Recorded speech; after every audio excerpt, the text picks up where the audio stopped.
Hello everyone, you are வாட்சிங் TNPSC academy. நம்ம இன்னைக்கு என்ன பார்க்க போறோம்னா, எக்கனாமிக்ஸில் ரொம்ப இம்பார்ட்டன்ட் டாபிக் தான். அதாவது புதிய பொருளாதார கொள்கை. இது மேக்ஸிமம் பார்த்துருப்பீங்க, நிறைய பேர் படிச்சிருப்பீங்க. இது மேக்ஸிமம் இதில் கவர் ஆகுதுன்னா 11th எக்கனாமிக் புக்கில் கவர் ஆகுது. இந்தியாவின் மேம்பாட்டு சீர்திருத்தங்கள் அதில் வரக்கூடியது தான் புதிய பொருளாதார கொள்கை. இது ஆக்சுவலாக எந்த இயர் வந்துச்சுன்னு பார்த்தீங்கன்னா 1991 புதிய பொருளாதார கொள்கை. சரிங்களா? ஓகே. புதிய பொருளாதார கொள்கை எதுக்காக அக்செப்ட் பண்ணாங்க அப்படின்னு பார்த்தீங்கன்னா, ஃபர்ஸ்ட் ஆஃப் ஆல் 1991ல வெளிநாட்டு சேமிப்பு முதலீடு மொத்தமாவே நமக்கு அபாலிஷ் ஆயிடும். ஓகேங்களா? பெரிய லாஸ் ஆயிடும். ஸோ அப்ப என்ன ஆகும்னா, இந்தியாவோட பொருளாதாரமே ரொம்ப வீழ்ச்சி அடைஞ்சிரும். ஸோ அப்ப என்ன பண்றதுன்னு தெரியாம தான் என்ன பண்ணுவாங்கன்னா, ஓகே நம்ம பொருளாதார மார்க்கெட் உலக அளவுல ஓப்பன் அப் பண்ணணும் அப்படின்னு சொல்லிட்டு, லிபரல் பண்ணணும்னு சொல்லிட்டு தான் இந்த எல்பிஜி ஓகேங்களா? எல்பிஜி லிபரலைசேஷன், பிரைவேடைசேஷன், குளோபலைசேஷன் இதுதான் ஆக்சுவலா 1991ல கொண்டு வந்த புதிய பொருளாதார கொள்கை ஓகேங்களா? அதன் அடிப்படையில தான் நிறைய துறையில சீர்திருத்தம் நடக்கும். அது தொழில் துறையில புதிய சீர்திருத்தங்கள் கொண்டு வருவாங்க, வேளாண் துறையில புதிய சீர்திருத்தங்கள் கொண்டு வருவாங்க, வர்த்தகத்துல புதிய பொருளாதார கொள்கை கொண்டு வருவாங்க. ஸோ அந்த மாதிரி நிறைய விஷயத்துல ஒரு ஒரு இடத்துல சீர்திருத்தம் பண்ணுவாங்க. அதை பத்தி தான் நமக்கு இங்க கொடுத்துருக்கோம் ஓகேங்களா?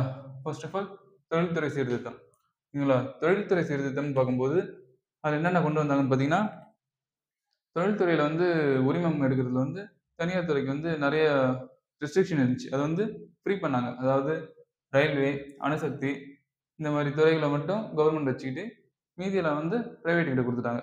ஈஸியா நீங்க உரிமம் வாங்கிக்கலாம். இதுல ரொம்ப ரெஸ்ட்ரிக்ஷன் இருக்காது அப்படின்னு சொல்லிட்டு கொண்டு வந்தாங்க. அப்புறம் எம்ஆர்டிபி ஆக்ட்.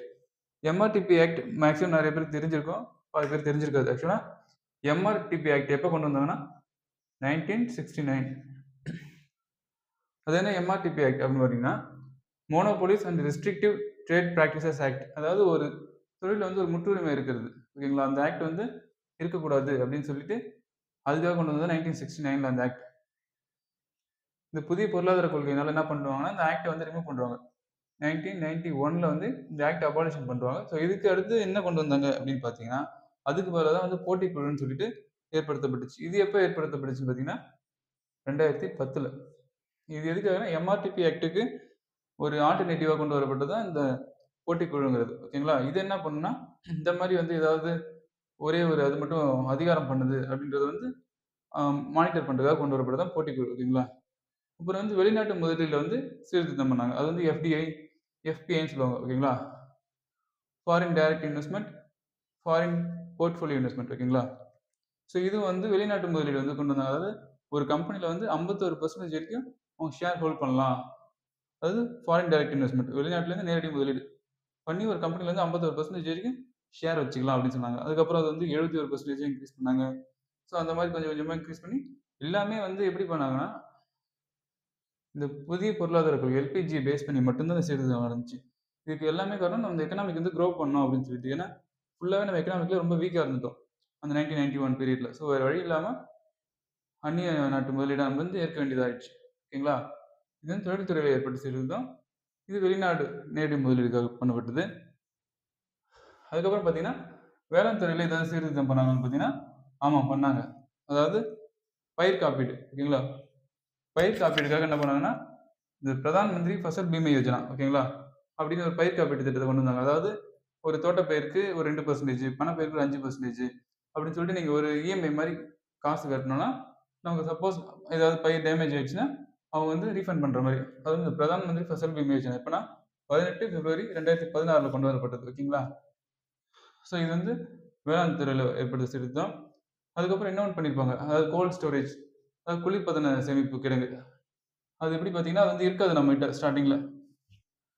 அது எப்போ கொண்டு வரோம்னா 1955 அத்தியாவசிய பொருட்களுக்கான அடிப்படை சட்டம்ல 3வது பிரிவுல 1964ல இதுல 1964 பேஸ் பண்ணி இந்த கோல்ட் ஸ்டோரேஜ் வேர்ஹவுஸ் ஃபார்ம் பண்ணுவாங்க. நம்ம காய்கறி உற்பத்தியில வேர்ல்டு லெவல்ல 2வது லெவல்ல எக்ஸ்போர்ட் பண்ணிட்டு இருக்கோம் ஓகேங்களா? அப்புறம் பார்த்தீங்கன்னா வர்த்தக கொள்கை, ட்ரேட் பிராக்டிசஸ் ஓகேங்களா? ட்ரேட் பாலிசி வர்த்தக கொள்கையில என்ன பண்ணியிருப்பாங்க அப்படின்னு பார்த்தீங்கன்னா, வர்த்தக கொள்கையில நிறைய சேஞ்சஸ் கொண்டு வந்திருப்பாங்க. இதுக்காக ஒரு கமிட்டி வேற ஃபார்ம் பண்ணிருப்பாங்க. யாருன்னா ராஜா செல்லையா கமிட்டி. ராஜா செல்லையா குழு ஓகேங்களா? இவர் என்ன சொல்லியிருப்பாரு அப்படின்னு பார்த்தீங்கன்னா, நிறைய வர்த்தகத்துல சேஞ்சஸ் கொண்டு வரதுக்காக இவரும் ட்ரை பண்ணிருப்பாரு. இந்த வர்த்தக கொள்கை எப்போ கொண்டு வருவாங்கன்னா 1992 ஏப்ரல் 1 ஓகேங்களா? அப்பதான் இந்த வர்த்தக கொள்கை கொண்டு வரப்படும். அதன்படி வந்து 71 பொருள் ஓகேங்களா? 71 பொருள தவிர்த்து மீதி எந்த பொருள் வேணாலும் நீங்க எக்ஸ்போர்ட் பண்ணலாம். 71 பொருள மட்டும் என்ன பண்ணாங்கன்னா தடை பண்ணிட்டாங்க ஓகேங்களா? 71 பொருள் மட்டும் தடை செய்யப்பட்ட பொருள் ஓகேங்களா? அத தவிர்த்து மீதி பொருள்லாம் வந்து தடை இல்லாம வந்து போச்சு. அந்த மாரி ஒரு ராஜசல்லைய கூட என்ன சொல்லுவாருன்னா, இந்த வர்த்தகத்துல வந்து இவங்க டாக்ஸ் போடுவாங்க. அது வந்து என்ன பண்ணுவாங்கன்னா, ஒரு ஆ 300% போடுறாங்கன்னா, அது வந்து பாதியா குறைக்க சொல்லி பரிந்துரைப்பாரு. இதன் அடிப்படையில தான் 1992ல என்ன பண்ணுவாங்கன்னா, 300ங்கிறது 150 வந்து ஃபைனான்சியல் இயர்ல அனௌன்ஸ் பண்ணுவாங்க. ஓகேங்களா? இது பாதியா குறைங்க செலவ. அப்பதான் வந்து எக்ஸ்போர்ட் வந்து இன்னும் நம்ம அதிகமா பண்ண முடியும் அப்படின்னு சொல்லிட்டு, ராஜேஷ் கூட தான் வந்து சொல்லியிருப்பாரு. ஓகேங்களா? இது வந்து வர்த்தக கொள்கை. ஓகேங்களா? அடுத்து இந்த மாரி நெறைய துறையில வந்து சீர்திருத்தம் பண்ணியிருப்பாங்க. அதே மாரி நிதித்துறையிலயும் ஒரு சீர்திருத்தம் பண்ணியிருப்பாங்க.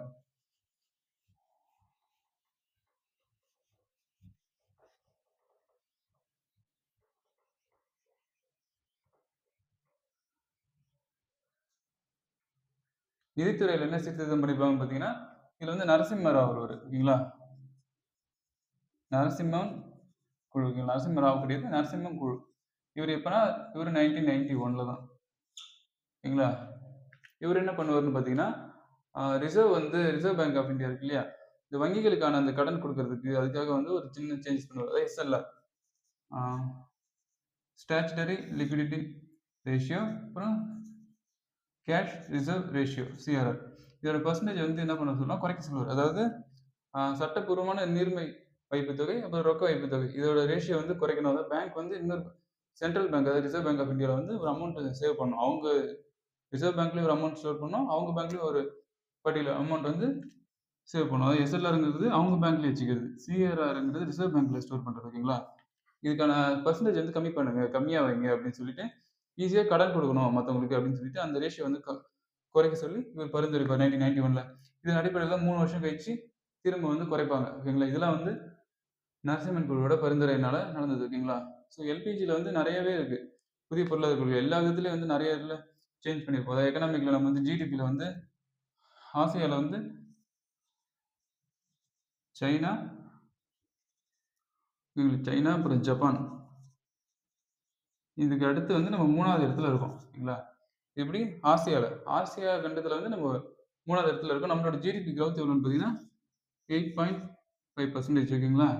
8.5%ல இருக்கோம். நம்ம பாப்புலேஷன் வைஸ் பார்க்கும்போது 17.5% இருக்கும் வேர்ல்டு லெவல்ல. இதே நம்ம லேண்ட் வைஸ் பார்க்கும்போது ஜஸ்ட் 2.4% தான் இருக்கும். ஓகேங்களா? இந்த அளவுக்கு இருக்க நம்ம தான் வந்து ஜிடிபில 8.5% இருக்கும். வேர்ல்டு லெவல்ல பார்த்தோம்னா நம்ம 7% ஜிடிபில இருக்கோம். ஓகேங்களா? ஸோ இதுதான் ஆக்சுவலா வந்து எல்பிஜியோட ஒரு ஷார்ட்டஸ்ட் நோட்ஸ் மாரி. ஓகேங்களா? நீங்க ஃபுல் டீட்டெயில் தெரிஞ்சுக்கணும்னு நினைச்சீங்கன்னா, 11த் எக்கனாமிக்ஸ் புக்க ரெஃபர் பண்ணுங்க. ரெஃபர் பண்ணிட்டு இந்த கிளாஸ் ஒரு வாட்டி அட்டெண்ட் பண்ணுங்க. உங்களுக்கு கொஞ்சம் ஈஸியா இருக்கும். ஓகேங்களா? ஸோ இதுலயே வந்து நெறைய டெர்மினாலஜிஸ்லாம் வரும். முதலீட்டு விலக்கல் அப்படின்னா என்னன்னு கேட்பாங்க. முதலீட்டு விலக்கல்னா ஒண்ணும் கிடையாது. பொதுத்துறை நிறுவனத்திலேருந்து கவர்மெண்ட் வந்து அவங்களோட ஷேர வந்து பிரைவேட்டுக்கோ, இல்ல பிரைவேட் பேங்க்குக்கோ வந்து வித்துருவாங்க. ஓகேங்களா? அதுதான் வந்து முதலீட்டு விலக்கல் அப்படின்னு சொல்லுவாங்க. ஓகேங்களா? ஸோ இதெல்லாம் வந்து எல்பிஜில வரக்கூடியது. ஓகேங்களா? ஏதாவது டவுட் இருக்கு அப்படின்னா கமெண்ட் செக்ஷன்ல சொல்லுங்க. இல்ல உங்களுக்கு ஏதாவது கிளாரிஃபிகேஷன் வேணும்னா கமெண்ட் செக்ஷன்ல சொல்லுங்க. நெக்ஸ்ட் வீடியோல வந்து உங்களுக்கு டீட்டெயில்டா கிளாரிஃபை பண்ண ட்ரை பண்றோம். ஓகேங்களா? Thank you.